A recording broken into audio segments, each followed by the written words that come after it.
Allah. Assalamualaikum warahmatullahi wabarakatuh. Bismillahirrahmanirrahim. Alhamdulillah, alhamdulillahi jalalu al-kathiru nawahu al-mabsuti fi wujudihi karamuhu wa iqbaluh. Allahumma salli wa sallim wa barik ala sayyidina Muhammadin miftahi babi rahmatillah adada ma fi ilmillah salatan wa salaman daimain bidawami mulkillah wa ala alihi wa sahbihi ajma'in. Amma ba'du, qala Allah ta'ala fi Qur'anil Karim, ya ayyuhalladzina amanu kutiba alaikumus shiyam kama kutiba alal ladzina min qablikum la'allakum tattaqun. Wa qala aidan istaghfiru rabbakum innahu kana ghaffara yursilis samaa 'alaikum midrara wa yumdidkum bi amwal wa banin wa yaj'al lakum jannatin wa yaj'al lakum anhara. Wa qala an-nabiy sallallahu alaihi wasallam qala Allah ta'ala sawmu li wa ana ajzi bih. Sadaqallahul aliyyul azim wa balagha rasuluhun nabiyyul habibul karim wa nahnu ala dzalik min syahidin wa syakirin walhamdulillahi rabbil alamin. Hadratil mukarramin, segenap para tokoh masyarakat, para orang tua, para sesepuh, para pengurus, hadirin wal hadirat, jamaah salat isya dan tarawih rahimakumullah. Al-Imamul Ghazali mengutip sebuah perkataan dari Kahmas bin Al-Hasan. Kata Kahmas bin Al-Hasan, aznabtu dzanban fabakaitu minhu mundu arba'ina sanah. Kata Kahmas bin Al-Hasan, aku pernah melakukan sebuah dosa. Satu dosa aku pernah lakukan, dan karena sebab dosa tersebut aku menangisinya selama 40 tahun.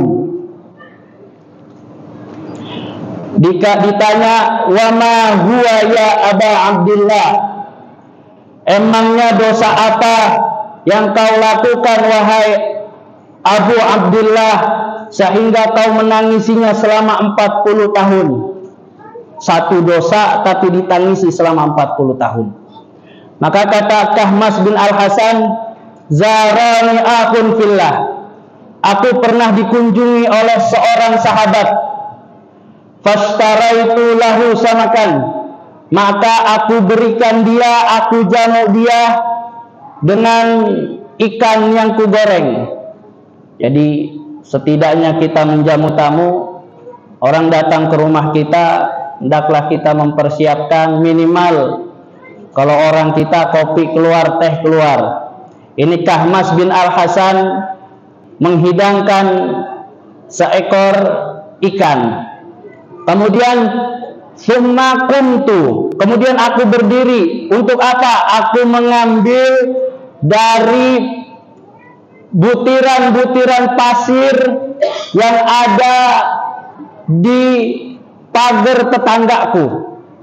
Butiran pasir itu untuk apa? Debu itu untuk apa? Untuk mencuci tangan saudaraku. Hadirin jamaah rahimakumullah. Kalau kita lihat, kok bisa Kahmas Al-Hasan menangisi satu dosa sampai 40 tahun? Dan kok bisa hanya sekedar dosa masuk ke pagar tetangga, ngambil sesuatu yang menurut kita bukan barang yang berharga, tapi ini menjadi perkara besar di hadapan Kahmas bin Al-Hasan. Sebab kenapa? Kahmas bin Al-Hasan boleh jadi ini sangat wajar, sebab perkara antara dirinya dengan Allah Subhanahu wa ta'ala. Bila dia punya salah dengan Allah Subhanahu wa ta'ala, cukup taubat, cukup istighfar, cukup minta ampun, tidak mengulangi perbuatannya lagi, pergi dari tempat yang sekiranya menutup dia untuk berbuat dosa itu kembali. Tapi ini urusan dia dengan makhluk. Urusan Kahmas bin Al-Hasan dengan tetangganya. Boleh jadi Kahmas bin Al-Hasan menangisi dosa tersebut lantaran tetangganya tidak memaafkan dosa kesalahan yang telah dilakukan tanpa sengaja oleh Kahmas bin Al-Hasan. Hadirin jamaah rahimakumullah. Inilah satu tanda yang dinamakan dengan tanda-tanda orang bertakwa. Apa itu tanda orang bertakwa? Al-khawfu bil jalil. Takut dengan Allah Subhanahu wa ta'ala. Takut Allah Subhanahu wa ta'ala tidak mengampuni dosanya. Gimana Kahmas bin Al-Hasan bisa diampuni dosanya kalau seandainya yang dia zalimin tetangganya tidak memaafkannya? Hadirin jamaah rahimakumullah. Maka tidak salah ketika Al-Imam Asy-Sya'rani, Abdul Wahab Asy-Sya'rani berkata, seandainya ada di antara kalian berhadapan dengan Allah Subhanahu wa ta'ala di akhirat nanti, bawa 70 dosa antara dirinya dengan Allah Subhanahu wa ta'ala. Kita punya dosa 70 antara kita dengan Allah Subhanahu wa ta'ala.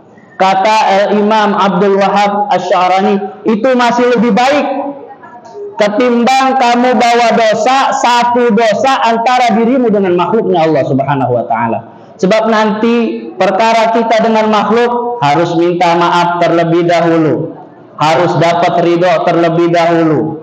Kalau seandainya tidak dimaafkan, maka ini perkara bakal dibawakan di hadapan pengadilannya Allah Subhanahu wa ta'ala. Inilah yang dikhawatirkan oleh Kahmas bin Al-Hasan. Pertanyaannya, bagaimana dengan kita semua?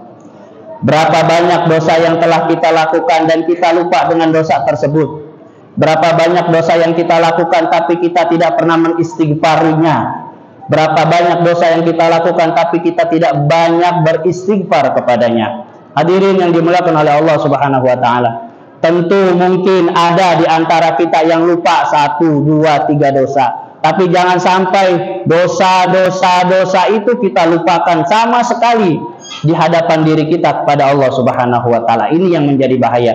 Apalagi kita tahu bahwa bulan Ramadan di fase yang kedua ini masuk kepada fase maghfirah, masuk kepada fase ampunannya Allah Subhanahu wa ta'ala. Allah berikan ampunan kepada mereka yang minta ampun kepada Allah Subhanahu wa ta'ala. Kita mengakui bahwa tidak ada satupun manusia di muka bumi ini yang tidak memiliki dosa. Pasti semua punya dosa. Pasti semua punya dosa. Dan kita lihat betapa banyak ampunan Allah Subhanahu wa ta'ala buat kita semua di bulan Ramadan. Nabi Muhammad sallallahu alaihi wasallam suatu ketika naik ke atas mimbar. Di atas mimbar Nabi Muhammad didatengin oleh malaikat Jibril. Kata malaikat Jibril, "Ya Rasulullah, Ramadan, siapa mereka yang mendatangi bulan Ramadan, yang dapat bulan Ramadan, walam yughfar lahu, tapi dia nggak dapat ampunan Allah Subhanahu wa ta'ala." Emang ada orang yang di bulan Ramadan nggak dapat ampunan Allah? Ya mungkin kita, bukan dari kita, bagian dari kita, tapi ada loh orang yang di bulan Ramadan nggak minta ampun sama sekali sama Allah Subhanahu wa ta'ala.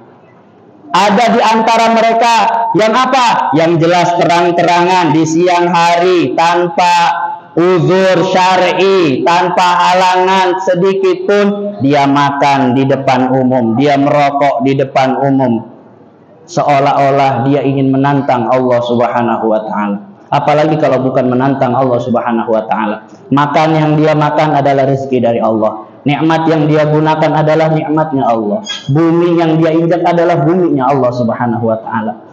Kok bisa dia di tengah hari, di siang hari buka puasa tanpa uzur syar'i, tanpa uzur yang dibenarkan oleh agama? Kan ini namanya orang yang tidak mau mendapatkan ampunan Allah Subhanahu wa ta'ala. Kalau di bulan Ramadan aja dia nggak dapat ampunan Allah, kalau di bulan Ramadan aja dia nggak mau minta ampun kepada Allah Subhanahu wa ta'ala, bagaimana mau mendapatkan ampunan di bulan-bulan yang lain? Allah lagi tebar diskon, Allah lagi tebar rahmatnya, Allah lagi tebar maghfirahnya, Allah lagi tebar ampunannya di bulan Ramadan. maka jangan harap, kata Jibril alaihi salam, kata malaikat Jibril, abadahullah. Kalau ada hambamu datang dapat bulan Ramadan tapi dia nggak minta ampun kepada kita, tapi dia tidak mendapatkan ampunan Allah Subhanahu wa taala, maka abadahullah, semakin jauh lagi dia dari Allah Subhanahu wa taala. Hadirin, mungkin di antara kita tidak seperti itu, tapi hanya ingin mengingatkan saja. Hanya ingin mengingatkan saja. Jangan-jangan, atau mengingatkan diri kita masing-masing, jangan sampai kita terjerumus kepada jurang kemaksiatan, kepada jurang kelupaan untuk beristighfar dan meminta ampun kepada Allah Subhanahu wa taala. Mudah-mudahan sedikit nasihat ini dapat memperbaiki diri al-faqir dan juga dapat memperbaiki diri kita semua. Dan semoga Allah Subhanahu wa taala memberikan ampunannya di bulan Ramadan kepada kita semua dan menerima segala apa yang kita kerjakan di bulan Ramadan, dan kita semuanya meninggal dalam keadaan husnul khatimah. Ala hadhihi niyyah al-Fatihah. A'udzubillahi minasyaitonir rajim. Bismillahirrahmanirrahim.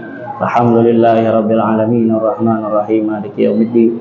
Iyyaka na'budu wa iyyaka nasta'in shiratal mustaqim shiratal ladzina an'amta 'alaihim ghairil maghdubi 'alaihim waladdallin. Amin. Wassalamualaikum warahmatullahi wabarakatuh.